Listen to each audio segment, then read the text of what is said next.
Gente, voltei. Seguinte, então. Eu tinha parado na questão da discussão por que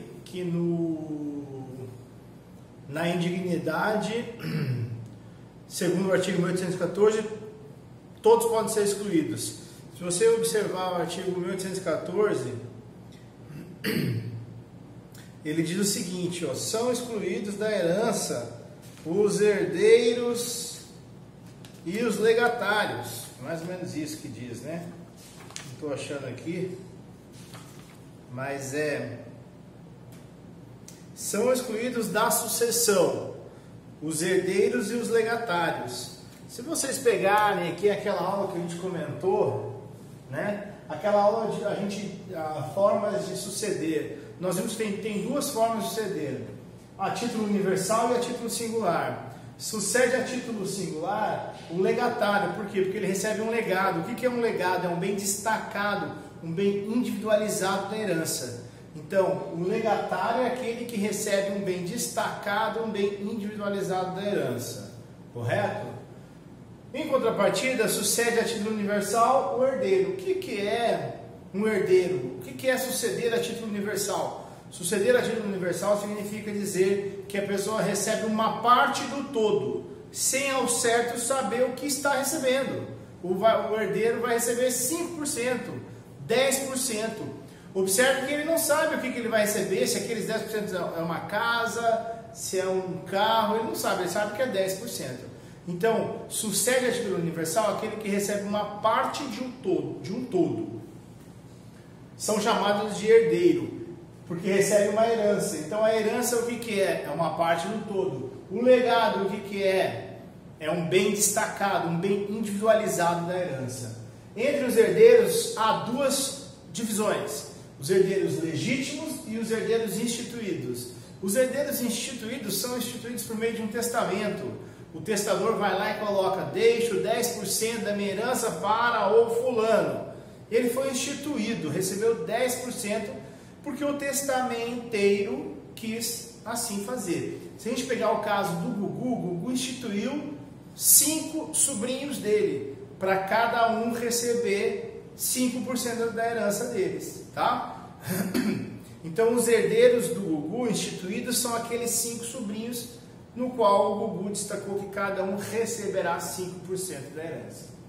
Os herdeiros legítimos, quem são? Aqueles que a lei determina que são. Estão no rol do artigo 1829. Tá? A gente esquece o 1790, porque o STF julgou inconstitucional o 1790, trazendo o companheiro para o rol do 1829. Entre os herdeiros legítimos, nós temos duas subdivisões. Nós temos os herdeiros legítimos necessários. Quem são? Ascendente, descendente e cônjuge. Pela ordem seria descendente, ascendente e cônjuge. E agora, com a decisão do STF, o companheiro também poderá ser incluído como herdeiro necessário, embora ele não tenha se manifestado a respeito. O entendimento majoritário da doutrina no sentido de que o companheiro passa a integrar a mesma qualidade do cônjuge, então ele também seria herdeiro necessário. E nós teríamos os herdeiros facultativos, apenas os colaterais agora, uma vez que o companheiro sobe a posição igualando a posição do cônjuge. Então esses são os herdeiros todos os que estão aptos a suceder, os herdeiros e os legatários. O artigo 1814, que trata da indignidade, ele diz que pode ser excluído da herança por indignidade os herdeiros e os legatários, ou seja, todos, herdeiros e legatários, todos podem ser declarados indignos, ok? Ficou claro? Muito bem. Já o 1961, ele diz que só pode ser excluído os herdeiros necessários. Só podem ser deserdados os herdeiros necessários. Quem são? Descendente, ascendente, cônjuge / companheiro. Só esses. E eu pergunto a vocês, por que só esses? Vocês sabem? Lembrem quando eu conversei com vocês sobre a dinâmica Como que funciona a dinâmica da deserdação? A deserdação funciona da seguinte forma: o testador coloca no testamento a sua intenção de excluir um filho ou um pai pela deserdação, certo? Entendido? Então veja bem, no testamento eu desejo excluir meu filho, pronto, porque o inciso 1 do 1962, ele me ofendeu fisicamente, tá? Ele me batia, eu desejo excluir ele, ok, ótimo. Mas e um irmão meu? Veja bem, hein? Meu irmão me batia a vida inteira. Eu tinha uma vida alternativa, eu era uma pessoa diferente dos padrões normais da sociedade brasileira. E aí, por conta disso, meu irmão sempre me bateu para tentar expulsar o demônio que tinha no meu corpo. Certo? Beleza. Eu posso excluir o meu irmão pelo artigo 1962, inciso 1. Lá diz: os descendentes sendo excluídos pelos ascendentes. Ele não diz os colaterais. Não admite que os colaterais sejam deserdados.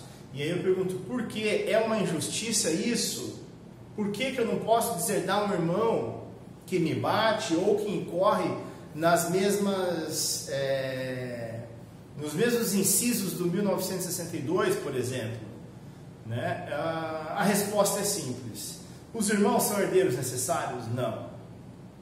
Os legatários são herdeiros necessários? Não. Então, tanto o legatário quanto o herdeiro instituído, quanto o herdeiro facultativo, eu não sou obrigado a deixar nada de herança para eles. Então, se eu só tenho irmãos e esses meus irmãos me batiam, me ofendiam gravemente, ofensa física, né? Enfim, incorreu no inciso 1 do 1962, por exemplo, ou me desamparou, desamparo do ascendente, alienação mental, né? Ou grave enfermidade. Enfim, se ele fez alguma coisa que eu não gostei, basta eu fazer um testamento dizendo que eu deixo todo o meu patrimônio para outra pessoa. Eu não preciso um motivo justo para excluir um herdeiro colateral, por exemplo. Por quê? Porque ele não é necessário. Então basta que eu faça um testamento e deixe para outra pessoa qualquer, de certa forma eu já estarei excluindo ele da minha herança. Um herdeiro instituído, por exemplo, eu fui lá e deixei 10% para o meu sobrinho. Enfim, para uma pessoa alheia, vamos colocar um qualquer. Deixei 10% da minha herança para o João, meu vizinho. E aí o João, de uma certa forma, começou a me maltratar. Eu preciso deserdar ele? Não. Faça um testamento revogando o anterior, dizendo que não terá mais validade aquele testamento que eu fiz, que eu deixava 10% para ele. Um legatário, eu deixei também para o José um automóvel. E aí o José começa, não é mais meu amigo, me maltrata, enfim. Eu sou obrigado a manter essa cláusula testamentária? Não sou. Eu faço um testamento revogando aquele lá. Então observe, dos herdeiros e dos legatários, o único que precisa a razão justa para ser excluído da herança são os herdeiros necessários. Os demais eu não preciso. E como a dinâmica da deserdação ela é diferente da indignidade, como eu disse a vocês, na deserdação precisa da vontade do testador.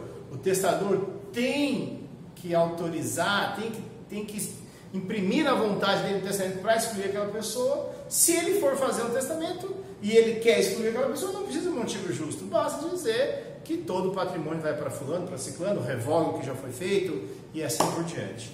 Entendido então, gente? Então era essa parte que estava faltando da discussão, e assim a gente encerra as formas de exclusão da herança.